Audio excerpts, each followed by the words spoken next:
I have carried a secret inside me for years, one I've never told anyone, not even the people closest to me.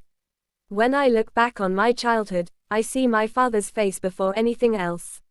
He wasn't just a parent to me, he was my best friend, my confidant, the person who seemed larger than life. To me, he was perfect, the kind of man other children could only dream of having as a father. I used to think he could never do wrong. He carried himself with a quiet strength, always composed, always present, the kind of man who drew people's respect without demanding it. At home, though, it was a different picture. My mother was gentle but often distracted, caught in her own routines, distant in ways I didn't fully understand back then. She loved us, but her love was quiet, almost hidden, as if she was afraid to show too much. My father, on the other hand, filled that silence with his laughter, his attention, and his warmth. Naturally, I drifted toward him, spending more time in his company than with my mother. We shared meals, late-night talks, long drives where he would let me sit in the front seat and control the music. It felt like we had a bond no one could touch. But I began noticing little things. He would step outside late at night to take phone calls he didn't want my mother to hear. He would leave home dressed better than usual for errands that seemed unnecessary. There were evenings when he came home smelling faintly of perfume that wasn't my mother's. I told myself I was imagining things. After all, fathers didn't keep secrets, not from their children. Still, uneasiness began to stir in me, like a shadow stretching across the perfect picture I held of him.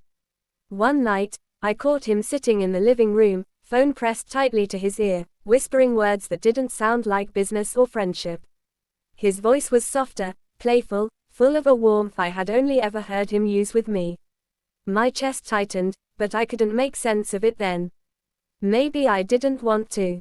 He looked up suddenly, caught me watching, and smiled like nothing was wrong. I smiled back, but inside something had shifted. I told myself not to think about it, that it was probably innocent. But the thought wouldn't leave me. I started watching him more closely, paying attention to every unexplained absence, every glance at his phone. He was my father, the man I trusted more than anyone, but something deep down told me that he was hiding a truth I wasn't ready to face. I had no idea that soon, I would be drawn into that truth in a way that would change me forever. A few weeks later, the truth revealed itself in a way I could no longer ignore. It happened on a warm afternoon when I returned home earlier than expected from school. My father's car wasn't in the driveway, but his jacket was still hanging by the door, which meant he hadn't gone to work. I went to the kitchen to grab water and noticed his phone on the counter, buzzing quietly with a notification. Normally, I would never touch it, he was private about his things, but curiosity got the better of me. The screen lit up, and in a single glance, I saw words that sent a chill through me: "I miss you already. When can I see you again?" My heart pounded so hard I thought it might burst. I didn't know who the message was from, but I knew it wasn't my mother. My hands shook as I set the phone back exactly how I found it. I remember standing there frozen, torn between the urge to run and the need to confront him. Instead, I did neither. I simply waited. Later that evening, he came home, humming softly, acting like everything was normal. I wanted to scream at him, to demand an explanation, but the words stayed locked inside me. Instead, I watched him closely, and soon enough the pieces began to fit together. There was someone else in his life, someone who had taken a piece of his heart that didn't belong to them. It wasn't long before I saw her. I had followed him once, driven by a mixture of fear and curiosity. He told my mother he was meeting an old friend for coffee, but instead, I watched from across the street as he met a woman I had never seen before. She was younger than my mother, elegant, with a smile that seemed to light up his face in a way I hadn't seen in years. The way he looked at her told me everything. This wasn't just friendship. It was something deeper, something forbidden. The shock of it almost knocked the breath out of me. I wanted to hate him, to hate her, but instead I felt trapped in silence. I couldn't tell my mother. Her face flashed in my mind, the devastation she would feel. But I couldn't forgive my father either. My chest felt heavy with a guilt I didn't even understand. It wasn't long before he noticed. One night, after dinner, he pulled me aside. His eyes searched mine, as if he already knew what I had seen. "You know, don't you?" he whispered. My lips trembled, but I couldn't answer. He took a deep breath and placed a hand on my shoulder. "This stays between us. Please. You're the only one I can trust with this." Those words crushed me more than the truth itself. He wasn't just asking me to keep quiet, he was pulling me into his betrayal, making me part of it. I nodded, though my heart screamed against it.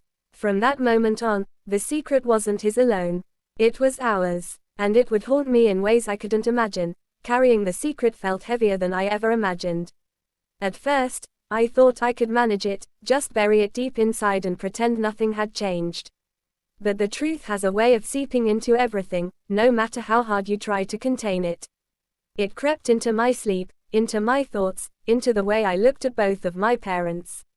Suddenly, dinners at the table felt like a stage play, with me watching two characters act out the roles of husband and wife, while I knew the script was filled with lies. My mother would glance at my father sometimes, her eyes questioning, as if she could sense something was wrong but couldn't put her finger on it. And every time I saw that look, my stomach twisted. She trusted him, she trusted me, and there I was, sitting in silence, guarding the very truth that could shatter her. The guilt sat in my chest like a stone I couldn't lift. I started avoiding her, because every time she smiled at me, I felt like a traitor. I couldn't even look her in the eye without hearing my father's words echoing in my head, "You're the only one I can trust." That sentence bound me to him like a chain. It was loyalty, but it was also betrayal, and I couldn't decide which weighed more. Nights became the worst. I would lie awake, staring at the ceiling, replaying every moment I'd seen him with her, every secret smile, every whisper. I would imagine my mother finding out, her face breaking, and I hated myself for not stopping it. But I hated him too, for putting me in this position. Sometimes I wondered if he even realized what he had done to me, how he had poisoned the bond we once shared. There were moments when the truth almost slipped from my lips. Once, when my mother sat on the couch beside me, looking tired and sad, she sighed and asked, "Do you think your father seems different lately?" My throat burned with the urge to confess, but then I remembered his plea, his hand on my shoulder, his desperate eyes. I swallowed the words and shook my head. She nodded slowly, but her expression told me she wasn't convinced. I began to see the cracks forming. My father grew more careful, but not careful enough. He would hide his phone, leave the house with vague excuses, and sometimes come back with a forced smile.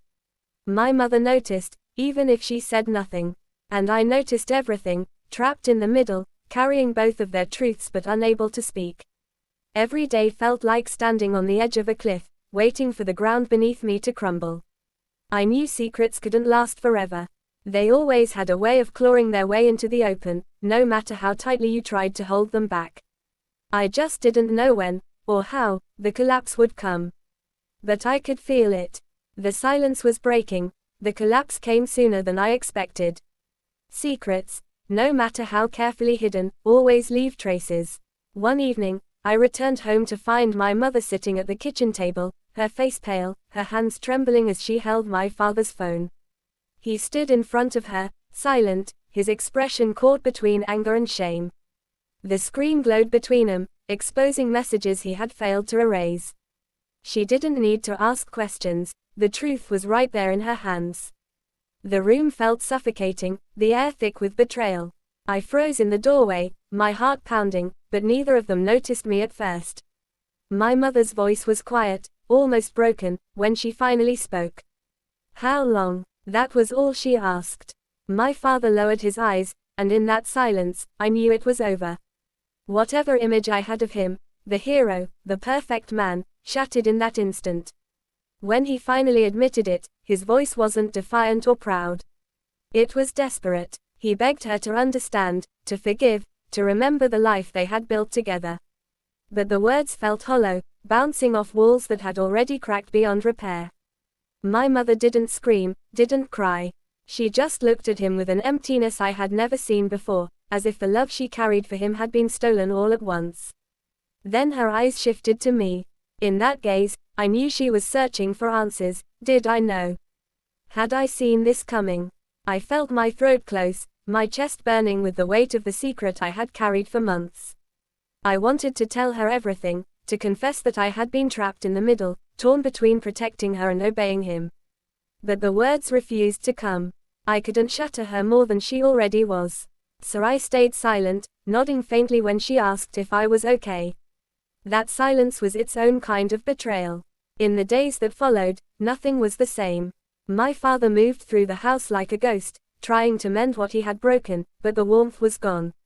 My mother retreated into herself, her smile disappearing altogether. And me, I carried the unbearable weight of knowing I had been part of it all. Not the affair itself, but the silence that had allowed it to grow. Years have passed since then, but the memory remains as sharp as the night it all unraveled. My father and I still speak, but something between us died in that kitchen. The trust I once held, the admiration that once filled me, it can never return. I loved him, and in some way I always will, but I can never look at him the same way again. To this day, my mother never asked me if I knew. And I never told her. That secret is still locked inside me, a shadow that lingers in every memory I carry of my family. Sometimes I wonder if I protected him or destroyed us all by keeping quiet. And sometimes, late at night, I ask myself the question I still can't answer: do we protect the people we love by keeping their secrets, or do we protect them by telling the truth?